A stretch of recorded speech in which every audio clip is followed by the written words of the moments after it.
Hi everyone, and welcome to Jane Talks Real. It's Trek Tuesday, where I'll be talking about and reviewing an episode of the original series, The Next Generation, Voyager, Deep Space Nine, or Enterprise. Today, I'm looking at the Doomsday Machine, from the original series' second season. Or as I like to call it, that time Seth Hazlitt chased a space whale. This episode was one of the 3 requested by Indie Tiger's Sci-Fi Review, so I hope you enjoy the video and keep an eye out for the other 2 over the next few months. We begin the episode with, hey, why are these 2 armed red shirts on the bridge, and who the hell is this lady? Where's Uhura? Anyway, she tells Kirk that a distress call came from somewhere that mentioned Constellation, and then it got lost. Spock points out that everything is super destroyed, including the 7 planets that used to live there, and the next system over is the same. Rando Lady picks up a signal from a disaster beacon, sounds ominous, which is coming from a ship adrift, the Constellation. So Kirk calls a red alert, and into the credits we go. Everything is a bit chaotic, with everyone chiming in with their opinions. So Kirk decides to beam over with Scotty and McCoy, leaving Spock in command. And damn, this wrecked starship is pretty damn impressive. Wait, none of these 3 randos are wearing a red shirt? That's novel. Kirk and McCoy break off from the others and immediately declare there is no one on board.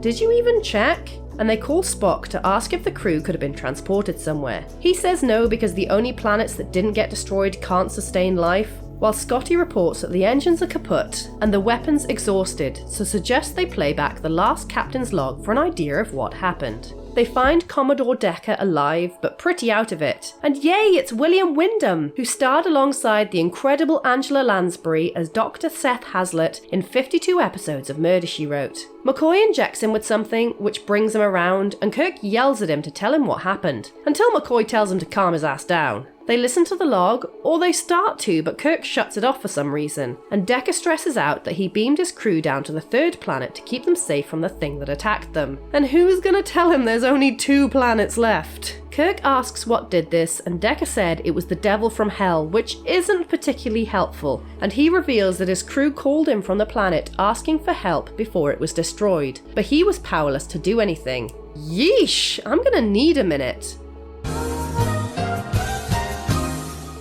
Kirk and Scotty try to work out what did all this, and Decker says it had to be some sort of weapon, and then Spock calls to say there's some subspace interference and the attacker is a self-sustaining robot. Are these 2 still stood there? Spock goes on to say that on its current path it'll smash right through their own galaxy, causing Kirk to refer to it as a Doomsday Machine. Decker is bored of Kirk talking and wants to know how he's gonna stop it, but Kirk wants him to go to the Enterprise because the Constellation is... It's a dead Hulk! A dead Hulk? Did I hear that correctly? It's a dead Hulk! What's a dead Hulk? Did he mean dead husk?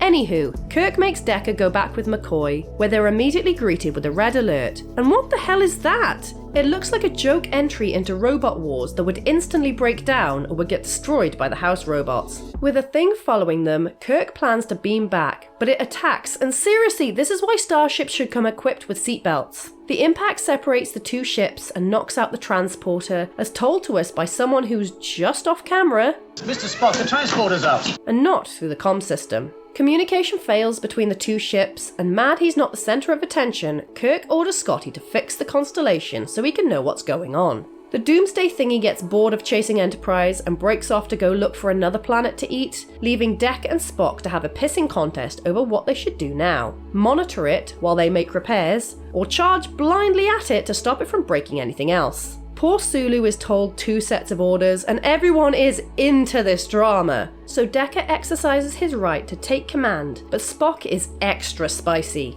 You tried to destroy it once before, Commodore. The result was a wrecked ship and a dead crew. Ooh, I am living for Spock sass. But Decker isn't, so boots him out of command, which McCoy is outraged by. So Decker kicks him off the bridge.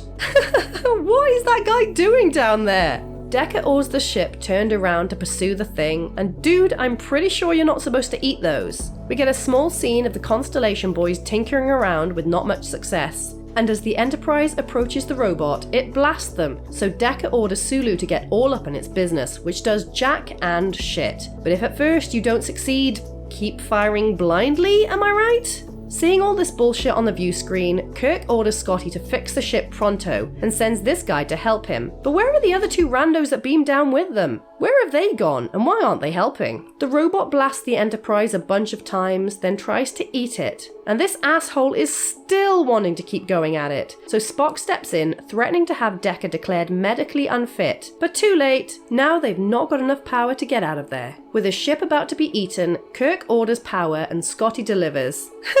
What are you doing, dude? And Kirk plans to make the Constellation a more edible target so it will ignore the Enterprise. I only had some phasers. Phasers?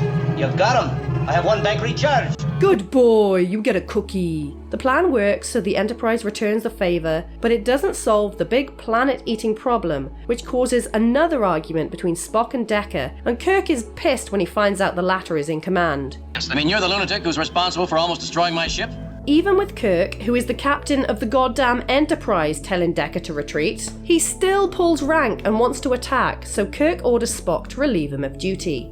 I don't recognize your authority to relieve me. Dude, is this what these two armed red shirts are for? Just Vulcan neck pinch him. Oh, that is what those two armed red shirts are for. And Decker finally gives up. Spock orders Decker to sickbay, but he attacks his escort and they get into a hilarious fight. Although Decker could just pick up the phaser behind him and shoot his ass. But this is more silly, I guess. Decker ninjas through the ship and steals a shuttle. Oh boy, that takeoff is a bit wonk. And he reveals his plan to fly the shuttle into the robot to take it out from the inside, which he knows is suicide. And I like this shot here, it's very Martin Scholler. Kirk tries to talk him out of it. We're stronger with you than without you.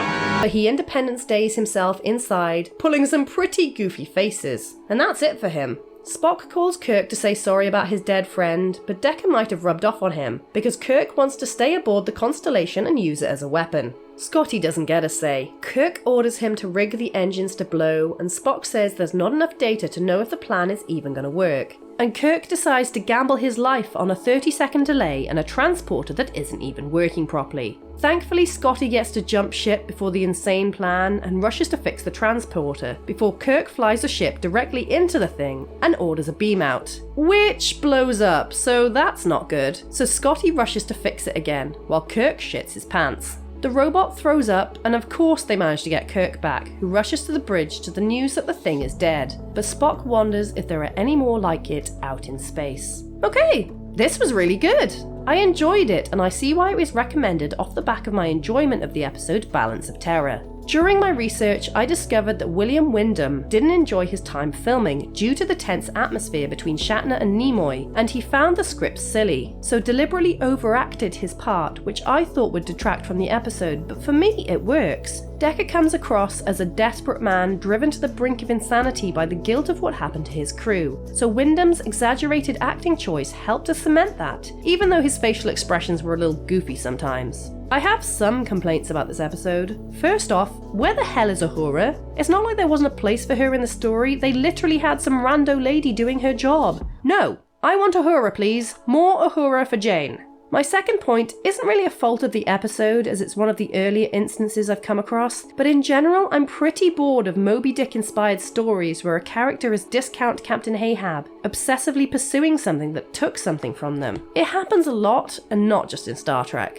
My final complaint is with the directing. The character stuff was fine, but there was a lot of strange angles and shots, the camera lingered too long on nothing, and the story cut so fast between scenes that I think I got whiplash. The director here was Mark Daniels, who directed 15 episodes in total, including Spock's Brain, where I had similar complaints, so I guess it makes sense. Right, now that I've had a moan, let's get back to the good points, and this had plenty. Decker was well written as a complex character you understand, whereas he could have easily been made to be a straight up dick, and I seriously felt some type of way when we learn of the fate of his crew. The characters around him were well balanced and had equal contribution to the story. I like how Kirk was a good counterbalance to Decker, even mimicking his plan at the end, but with a few tweaks. And I love how Spock handled the whole thing. His Spock sass could level mountains. The effects on the whole were pretty decent, and I enjoyed reviewing this one, so thanks again to Indie Tiger Sci-Fi Review for the recommendation. So there you have it. That was The Doomsday Machine. If there's an episode of Star Trek you'd like me to cover, pop it down in the comments below or come say hi on social media.